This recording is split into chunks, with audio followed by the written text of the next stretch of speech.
श्री गणेशाय नमः। श्री परमात्मने नमः। आज की इस वीडियो में हम लोग श्रीमद् भगवद गीता जी का अध्ययन करने वाले हैं और इस वीडियो में हम लोग जानेंगे कि गीता जी में कितना अध्याय है, कितने श्लोक हैं, उन अध्यायों का नाम क्या है और नाम के साथ साथ उन अध्यायों का प्रधान विषय क्या है। आगे बढ़ते हैं। त्वमेव माता च पिता त्वमेव बन्धुश्च त्वमेव विद्या द्रविणं त्वमेव सर्वं मम देव। श्रीमद् भगवद गीता जी का परिचय जान लेते हैं। इसमें 700 श्लोक है और 18 अध्याय हैं। 18 अध्यायों का जो ज्ञान है भगवान श्री कृष्ण ने कुरुक्षेत्र में अर्जुन जी को दिया है। इसको जानने से पहले हम लोग गीता जी की महिमा को जान लेते हैं। वास्तव में श्रीमद् भगवद गीता महात्मा वाणी द्वारा वर्णन करने के लिए किसी की भी सामर्थ्य नहीं है, क्योंकि यह एक परम रहस्य ग्रंथ है। इसमें संपूर्ण वेदों का सार संग्रह किया गया है। इसकी संस्कृत इतनी सुंदर और सरल है कि थोड़ा सा अभ्यास करने से मनुष्य उसको सहज ही समझ सकता है, परंतु इसका आशय इतना गंभीर है कि आजीवन निरंतर अभ्यास करते रहने पर भी उसका अंत नहीं आता। प्रतिदिन नए नए भाव उत्पन्न होते रहते हैं। इससे यह सदैव नवीन बना रहता है एवं एकाग्रचित होकर श्रद्धा भक्ति सहित विचार करने से इसके पद पद में परम रहस्य भरा हुआ प्रत्यक्ष प्रतीत होता है।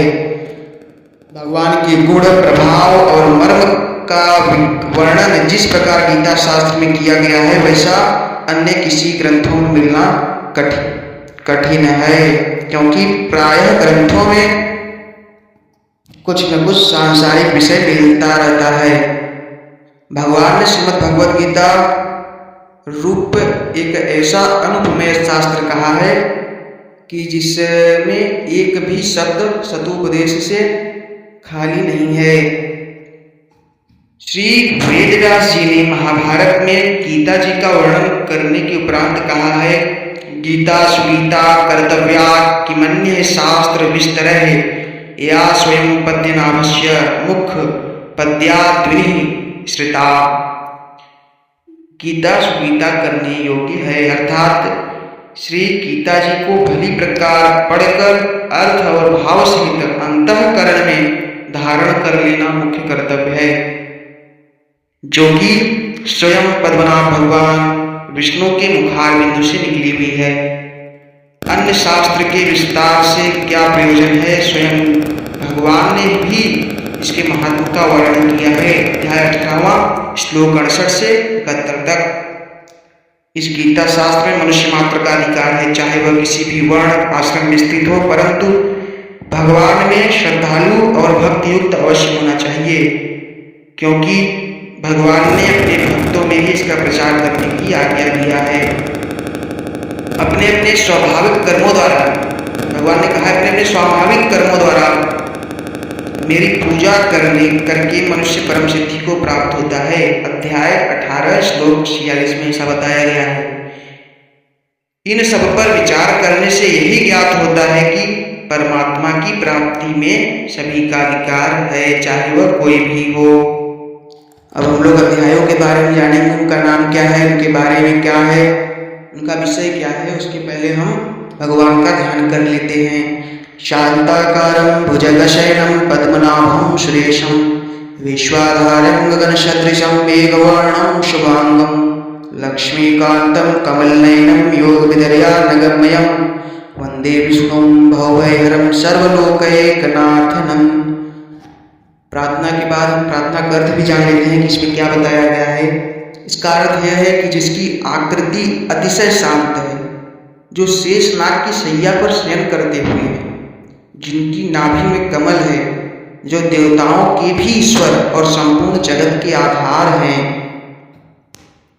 जो आकाश के सदृश सर्वत्र व्याप्त है, नील मेघ के समान जिनका वर्ण है, अतिशय सुंदर जिनके संपूर्ण अंग हैं, जो योगिनियों द्वारा ध्यान करके प्राप्त किए जाते हैं, जो संपूर्ण लोकों के स्वामी हैं, जो जन्म मरण रोग भय का नाश करने वाले हैं, ऐसे लक्ष्मीपति कमल नेत्र भगवान विष्णु को मैं सिर से प्रणाम करता हूँ, ऐसा बताया गया है इस श्लोक में। गीता जी में 18 श्लोक, 18 अध्याय और 700 श्लोक हैं। उन अध्यायों का नाम क्या है हम लोग जानते हैं, उसका प्रधान विषय की अनुक्रमणिका जो यहाँ पर दी गई उसके द्वारा। पहले अध्याय का नाम है अर्जुन विषाद योग, यह पहला अध्याय है। इस अध्याय में बताया गया है दोनों सेनाओं की प्रधान शूरवीरों की गणना और सामर्थ्य का कथन बताया गया है। कुरुक्षेत्र में जो कौरव और पांडवों की सेना है उसके बारे में और उनमें जो योद्धा हैं उनके बारे में बताया गया है। दोनों सेनाओं के जो महान योद्धा हैं उनके द्वारा शंखनाद किया जाता है उसके बारे में बताया गया है। इसके बाद जो अर्जुन जी होते हैं वह सेना का निरीक्षण करते हैं, देखते हैं कि विरोध में कौन कौन लोग आए हैं। इसके बाद क्या होता है, मोह से व्याप्त हुए अर्जुन के कायरता, स्नेह और शोक युक्त वचन आते हैं।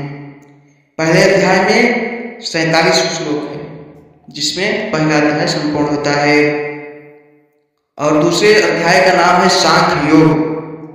इस अध्याय में 72 श्लोक हैं जिसमें अर्जुन की कायरता के विषय में श्री कृष्णा अर्जुन का संवाद चलता है। इसमें इस अध्याय में सांख्य योग का विषय है। सांख्य योग के बारे में हम लोग जानेंगे। छात्र धर्म के अनुसार युद्ध करने की आवश्यकता निरूपण, क्षत्रिय धर्म के अनुसार कर्म योग का विषय, स्थिर बुद्धि पुरुष के लक्षण और उनकी महिमा क्या होती है, इन सब का अध्ययन दूसरे अध्याय में होगा। तीसरे अध्याय का नाम है कर्मयोग और इस अध्याय में 43 श्लोक है। इस अध्याय में हम लोग जानेंगे ज्ञान योग, कर्मयोग के अनुसार अनासक्त भाव से नियत कर्म करने की श्रेष्ठता का निरूपण, यज्ञ आदि कर्मों की आवश्यकता क्या है उसका निरूपण क्या है, ज्ञानवश और भगवान के लिए भी लोक संग्रहार्थ कर्मों की आवश्यकता क्या है, अज्ञानी और ज्ञानवान के क्या लक्षण है, राग द्वेष रहित होकर कर्म करने के लिए प्रेरणा, काम से निरोध का विषय और ज्ञान कर्म संयोग नाम का चौथा अध्याय है। इस अध्याय में कुल 42 श्लोक हैं जिसमें श्लोकों में क्या बताया गया है, सगुण भगवान का प्रभाव और कर्मयोग का विषय, योगी महात्मा महापुरुषों के आचरण और उनकी महिमा, फल सहित पृथक पृथक यज्ञों का कथन और ज्ञान की महिमा की गई है। अब 5वें अध्याय का नाम है कर्म संन्यास योग। इसमें 29 श्लोक हैं। इसमें बताया गया है सांख्य योग और कर्म योग का निर्णय। इसके पहले के अध्यायों में सांख्य योग और कर्म योग क्या है बताया गया। अब 5वें अध्याय में सांख्य योग और कर्म योग का निर्णय बताया गया है। सांख्य योगी और कर्म योगी की लक्षण क्या है, उनकी महिमा क्या है, ज्ञान योग का विषय क्या है, भक्ति सहित ध्यान योग का वर्णन। इसके बाद 6ठा अध्याय है जिसका नाम है आत्म संयम योग। इसमें कर्मयोग का विषय और योगारूढ़ पुरुष के लक्षण, आत्म उद्धार के लिए प्रेरणा और भगवत प्राप्त पुरुष के लक्षण क्या है, विस्तार से ध्यान योग का विषय, मन के निग्रह का विषय, योग भ्रष्ट पुरुष की गति का विषय और ध्यान योग की महिमा बताई गई है। इस 6ठे अध्याय में 47 श्लोक हैं। इसके बाद 7वां अध्याय आता है। 7वें अध्याय का नाम है ज्ञान विज्ञान योग। इसमें कुल 30 श्लोक हैं।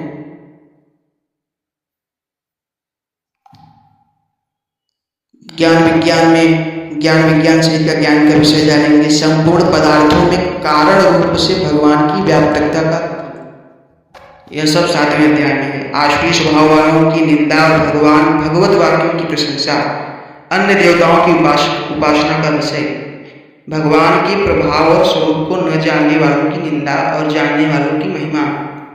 और फिर 8वें अध्याय का नाम है अक्षर ब्रह्म योग। ब्रह्म, अध्यात्म, कर्म आदि के विषय में अर्जुन के 7 प्रश्न और उनका उत्तर। 8वें अध्याय में भगवान से श्री भगवान कृष्ण से अर्जुन ने 7 प्रश्न पूछे हैं, उनका उत्तर भगवान ने दिया है। और इसी अध्याय में भक्ति योग का विषय है, शुक्ल और कृष्ण मार्ग का विषय है। 9वें अध्याय का नाम है राज विद्या राजगुण योग। इसमें प्रभाव सहित ज्ञान का विषय, जगत की उत्पत्ति का विषय, भगवान का तिरस्कार करने वाले आसुरी प्रकृति वालों की निंदा और दैवी प्रकृति वाले भगवत जन का प्रकार। सर्वात्मक रूप से प्रभाव सहित भगवान के स्वरूप का वर्णन किया गया है। सकाम और निष्काम उपासना का फल दिया गया है और निष्काम भक्ति की महिमा की गई। 9वें अध्याय में 34 श्लोक है। विभूति योग नामक 10वां अध्याय। इस अध्याय में 42 श्लोक है, जिसमें भगवान की विभूति योग शक्ति का कथन तथा उनके जानने वालों का फल और प्रभाव सहित भक्ति योग का कथन, अर्जुन द्वारा भगवान की स्तुति और विभूति और योग शक्ति को कहने के लिए प्रार्थना, भगवान द्वारा अपनी विभूतियों और योग शक्ति का कथन, यह सब 10वें अध्याय में बताया गया है। इसके बाद 11वां अध्याय में, इसका नाम है विश्व रूप दर्शन योग नामक 11वां अध्याय। इसमें भगवान का विश्व रूप जो है उसके दर्शन के लिए अर्जुन जी प्रार्थना करते हैं और भगवान अपने विश्व रूप का वर्णन करते हैं, दिखाते हैं अर्जुन को। और संजय द्वारा धृतराष्ट्र के प्रति विश्व रूप का वर्णन, जो संजय होते हैं वो धृतराष्ट्र को भगवान के विश्व रूप का वर्णन करते हैं। अर्जुन द्वारा भगवान के विश्व रूप का देखा जाना और उनकी स्तुति करना, भगवान द्वारा प्रभाव का वर्णन, अर्जुन के युद्ध के लिए उत्साहित करना, भयभीत हुए अर्जुन भगवान की स्तुति और चतुर्भुज रूप का दर्शन करने के लिए प्रार्थना। इसके बाद भगवान द्वारा अपने विश्व रूप के दर्शन की महिमा का कथन तथा चतुर्भुज और सौम्य रूप का दिखा जाना। इसके बाद बिना अनन्य भक्ति के चतुर्भुज रूप के दर्शन की दुर्लभता का और फल सहित अनन्य भक्ति का कथन भगवान ने अर्जुन को 11वें अध्याय में बताए। इसके बाद भक्ति योग नामक 12वां अध्याय, साकार और निराकार के उपासकों की उत्तमता का निर्णय और भगवत प्राप्ति के उपाय का विषय और भगवत प्राप्त पुरुष के लक्षण, यह सब 12वें अध्याय में बताया गया है। 13वें अध्याय का नाम क्षेत्र क्षेत्र विभाग योग नामक यह 13वां अध्याय है। इसमें ज्ञान सहित क्षेत्र क्षेत्र का विषय, ज्ञान सहित प्रकृति पुरुष का विषय, इन सब के बारे में निर्णय किया गया है। और 14वें अध्याय में बताया गया है गुणत्रय विभाग योग, इसका नाम है 14वें अध्याय का। और इसमें ज्ञान की महिमा और प्रकृति की पुरुष उत्पत्ति, इसमें प्राकृतिक पुरुष से जो जगत की उत्पत्ति कैसे हुई है इसके बारे में बताया गया है। उसके आगे सत्य रज तम 3 जो गुण हैं इनके बारे में बताया गया है। भगवत प्राप्ति का उपाय और गुणातीत प्रभु के लक्षण बताए गए हैं। फिर 15वां अध्याय, इसका नाम है पुरुषोत्तम योग नाम। इसमें कुल 20 श्लोक हैं। इसमें संसार वृक्ष का कथन, भगवत प्राप्ति का उपाय, जीवात्मा का विषय, प्रभाव सहित परमेश्वर का स्वरूप का विषय, अक्षर पुरुष का पुरुषोत्तम का विषय। 16वें अध्याय का नाम देवासुर संपत्ति विभाग योग नाम है। इसमें 24 श्लोक है। 17वें अध्याय का नाम श्रद्धा त्रय विभाग योग है। इन सब के बारे में जब अध्ययन करेंगे उस अध्यायों का तब जान लेंगे। फिर सबसे महत्वपूर्ण अध्याय 18वां अध्याय, इसमें मोक्ष संन्यास योग का वर्णन है। त्याग का विषय, कर्मों के होने में संख्या सिद्धांत का कथन। और इसमें कुल 78 श्लोक हैं 18वें अध्याय में। तो हम लोग एक एक अध्याय का संस्कृत एवं हिंदी में अध्ययन करने वाले हैं। लगातार सीरीज चलती रहेगी, आप लोग जुड़े रहें। धन्यवाद।